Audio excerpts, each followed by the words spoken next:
Hello Stampers, Rachel here from Rachthestamper.com, and today I'm coming to you with a really pretty card inspired by Stampin Savvy. I believe that is her handle. This uses the Winterly Treetops bundle and the paper. I do need this. I need to put that on the side. I did a lot of the die cutting ahead of time just to make it easier, but this is the card. It's super pretty. Kind of a different take with the pool party. And I'm not sure what she used, probably a newer one, but I used the Bark 3D embossing folder. I'm sure this may be current, it may not, but I'm sure we have something similar. Old World Paper, that's an older 3D embossing folder, was kind of similar to this as well, but it just gives you like that barky kind of look.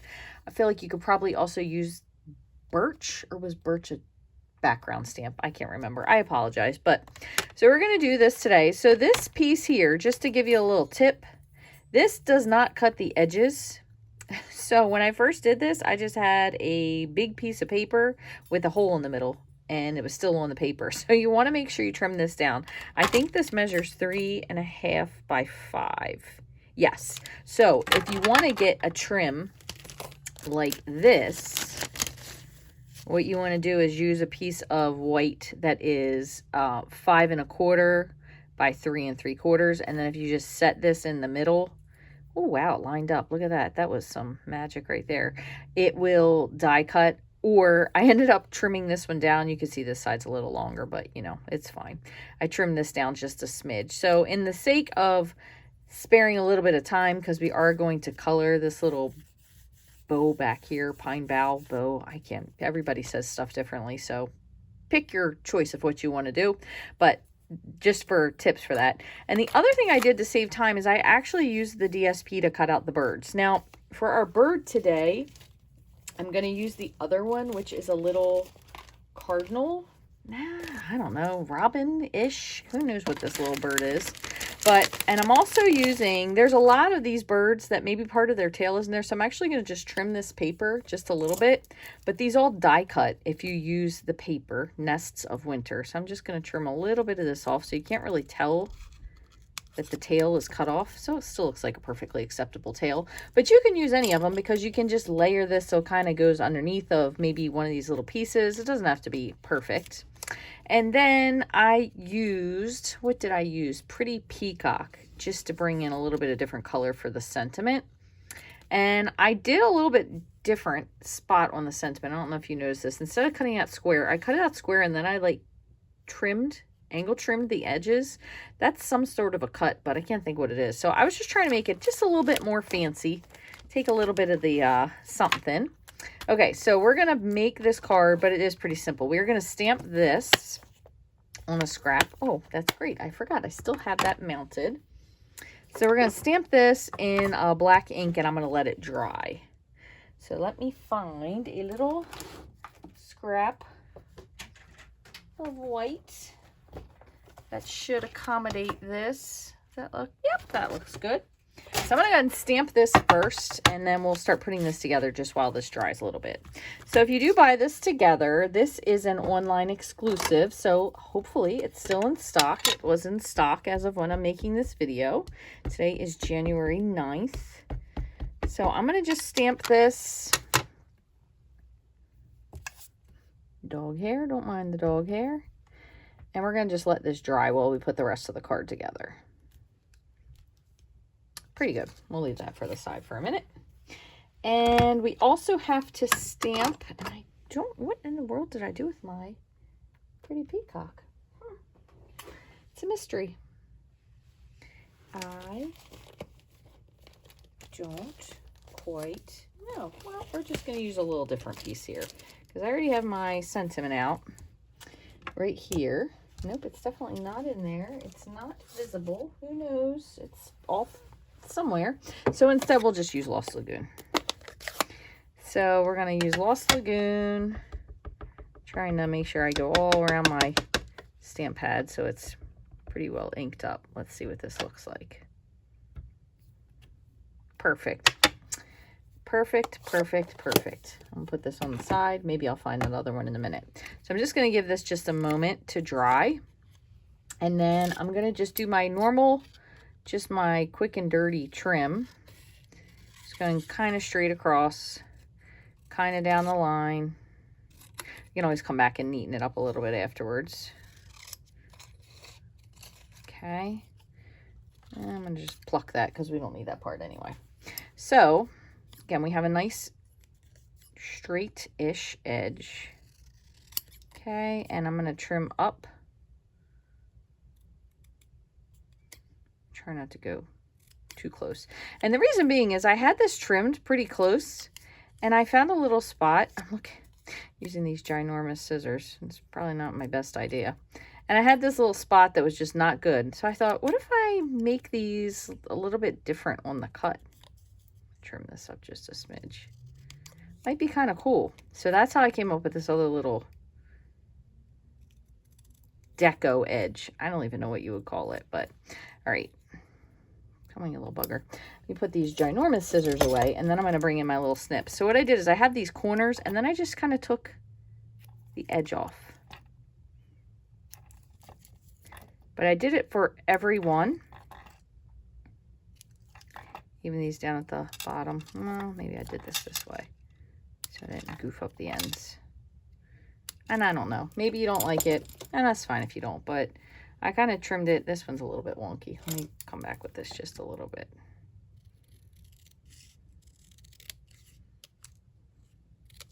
I was just, prior to this, rewatching Little House on the Prairie. Does anybody ever go back and watch old TV shows and just think to yourself, wow, that is the cliffhangers they lived with, because there was no streaming. I know people of this generation just do not understand having to wait for a TV show. Gosh, I sound like an old fogey when I say that. But they don't. So that's what you had to do. All right, so this is our inside panel, 4 by 5 1/4. We have a panel of Pool Party, 5 1/2 by, no, 4 1/4 by 11, scored at 5 1/2. So we're just going to score that in half. I made that one wonky, so we'll just use the other side. Here's my bone folder. I'm just going to hit this. All right, so this will be our inside panel, which you can always add something to if you like. If you want to stamp something on the inside. The cool part about this stamp set, let me just show you this quickly. It does have these little cute little sprigs you could always add at the bottom if you wanted to. Just add those. These also have 2 dies, which is nice. You could just put this again at the bottom, but really whatever you want to do. This is the panel we're going to emboss.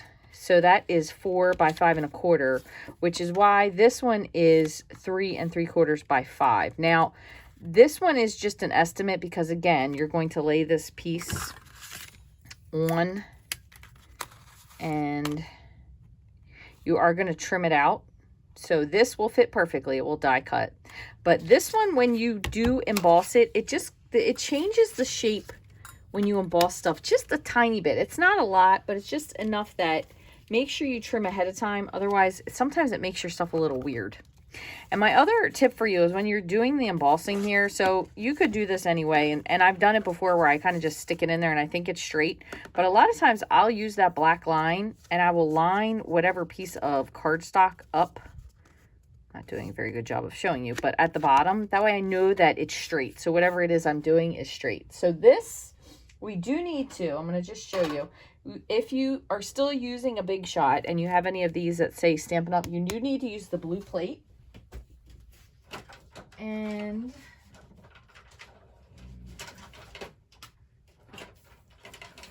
sorry about that, holy moly. I call this one the blue plate special still. So I just use my regular platform, this, the blue plate, and then you feed it facing in. Now, if you have the ones that say Sizzix, then you don't need the blue plate. So it is still just a teeny bit confusing.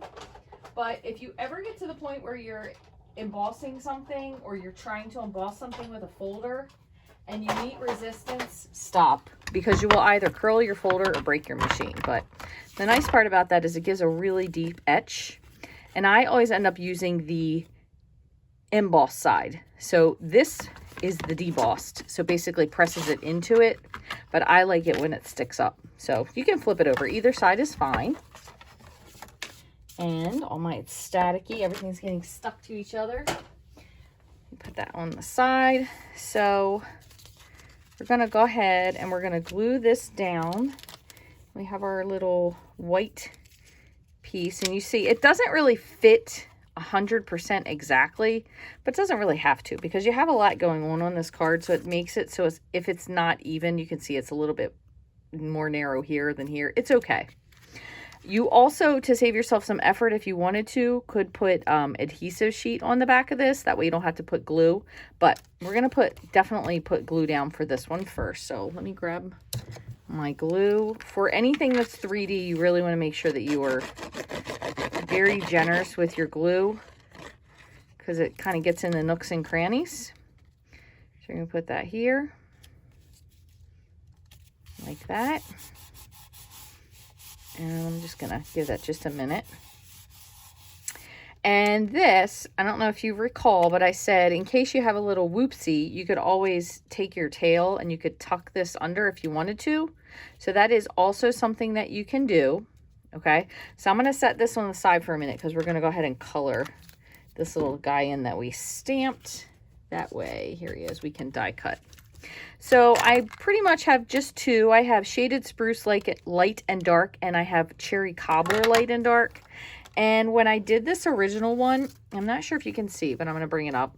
This one, I actually started with going light and then added the dark. And then I did it the opposite to see if there'd be a difference. This one I started dark and added light, and I kind of like the dark better. So what I'm going to do is, and I also want to tell you one other little thing just to be wary of. I'm going to go ahead and open my dark Shaded Spruce and do that first. So I'm going to just come down here. I'm trying to make sure I'm in the screen, but I'm just going to add the dark first.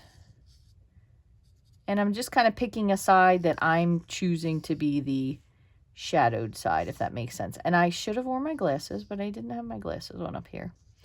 Hopefully I won't make too many boo-boos. And I'm just going to pick a couple of these petals to make dark, or leaves, I should say, not petals. And then we'll come back with our light. And I actually ended up adding something else on here that isn't even part of the stamp. I just felt like it needed a little something, so I added something. That I'll just do a couple, a little stem, and I'm going to come back and do the stem, but so that's that part, and we're going to do the light. Now what I wanted to tell you was a couple of times, and just this is why I just say be wary, I have opened my Stampin' Blends marker and actually a kind of a spray of alcohol shot out, and it's more like a drop. It's not really a spray, but it does leave just a little bit of color, and it actually, not, I won't say ruined, but it left a mark on one of my projects. So be aware that when you're opening your Stampin' Blends, because they are alcohol markers, particularly if they're maybe newer or juicier, for some reason every once in a while I'll get one that kind of gives you like a little spurt of alcohol, and it can drip on your stuff, and I can't get it off. So I ended up strategically covering what I was working with just with a little dot of something, and it was really kind of right in the middle of the project, so I ended up having to just say, oh well, it is what it is. I'm going to come back in with the dark, but this time I'm going to use the bullet tip, and I just want to go across these little, even though these are berries and technically they probably would be on wood, like, or not wood, a bark stem.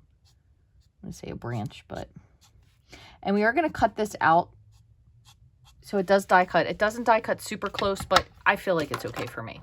And then this is, I think, when it happened. More so it happens with this Cherry Cobbler for some reason. So I'm going to go with the dark Cherry Cobbler.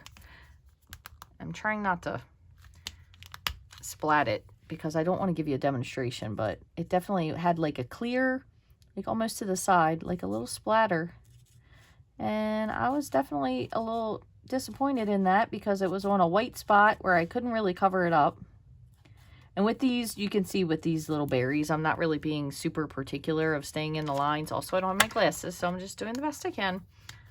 But, go with the bullet. It's okay. It's a handmade card, and this isn't Hallmark. It's imperfect because a person actually made it, not a factory or machine, which, you know, whatever. Everything's fine. I've gotten many Hallmark cards in my life, so I love cards.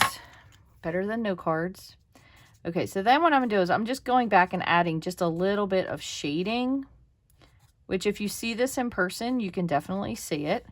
You may not be able to see it so well on the video. And then the other thing I did is taking my bullet tip, and I'm just going to add in some little berries.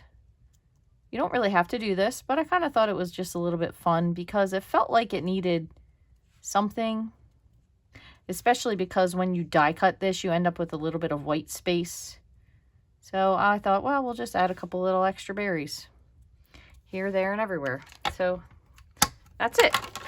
Okay, so I'm going to bring this up so you can see. Hopefully you can tell the difference. It does dry off really nicely. So once it's dried, it looks, now it does not match the birds necessarily, but it is definitely pretty darn close. And again, this does have, oh, I already pulled it out. What was I doing? I had it out for myself. Now did I lose it? Nope, there it is. So it has a die and it'll die cut, but you will end up with a little bit of white space. But what I've been doing is just kind of lining it up the best I think it lines up, and then using a piece of purple tape.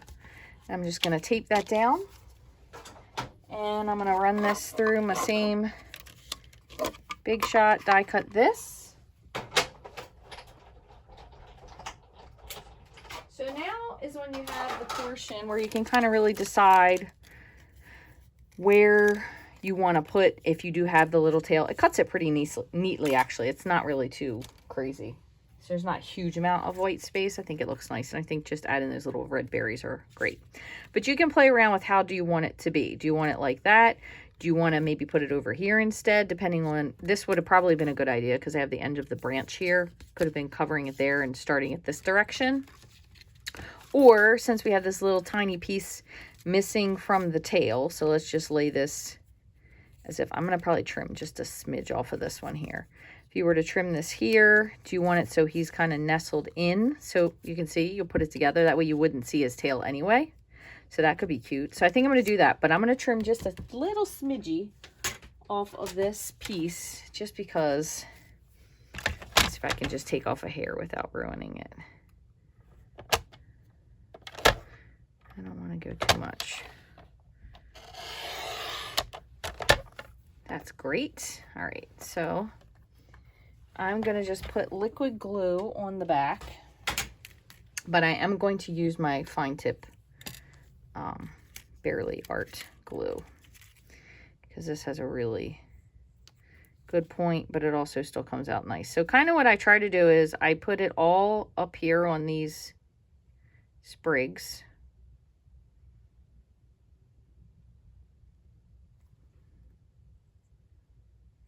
Like that. And then I'll put a little bit around the frame. So set this down. I kind of just did a little bit on the edge. If I was being smart right now, whoops, I was going to say I would have my silicone mat, but